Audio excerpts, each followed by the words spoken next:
జంధ్యమేసినంత మాత్రాన బ్రాహ్మణత్వం సిద్ధిస్తుందా? టోపీ ధరించినంత మాత్రాన ఇస్లాం సారం వంట పట్టినట్టేనా? ఎదపై శీలువ వ్రేలాడదీసుకున్నంత మాత్రాన క్రీస్తు మార్గంలో నడుస్తున్నట్టేనా? జంధ్యమేసుకోమని, టోపీలు శీలువలు ధరించమని నేను చెప్పానా?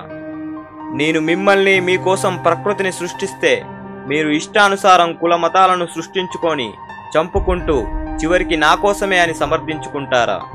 మీ అవసరాలకు విలాసాలకు ప్రకృతిని నాశనం చేసి విలయాలకు బాధ్యుని నేనంటూ నన్ను ఆడిపోసుకుంటారా? దీక్షలు తీసుకోమని నేను చెప్పానా? కడుపులు కాల్చుకోమని నేను చెప్పానా? మోకాళ్ళ మీద నడిచిరమ్మని నేను చెప్పానా? మీలో ఉన్న నన్ను కనుగొనలేక గుళ్ళల్లో, మసీదుల్లో, చర్చుల్లో వెతుకుతున్నారు. మీ తల్లిదండ్రులలో నన్ను చూసుకోమని చెప్పాను, చెప్పింది మాత్రం చెయ్యరు.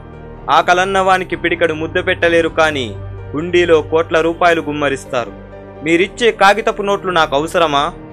మీరు సృష్టించుకున్న కాగితాలకిస్తున్నంత విలువ మానవ సంబంధాలకు ఇవ్వడం మర్చిపోయారు. ఎప్పటికైనా మీరు నా దగ్గరికి రావలసిన వారే అన్న స్పృహ లేకుండా బ్రతుకుతున్నారు. చనిపోయిన తర్వాత మిమ్మల్ని చుట్టే వస్త్రానికి జేబులుండవు. సంపాదించిన సొమ్మును దాచుకోవడానికి నీ సమాధిలో బీరువాలు ఉండవు. చనిపోయిన తర్వాత మీ ప్రలోభాలకు లొంగి లంచం తీసుకొని మిమ్మల్ని స్వర్గానికి తీసుకొచ్చే వారెవరూ ఉండరని గుర్తుంచుకోండి.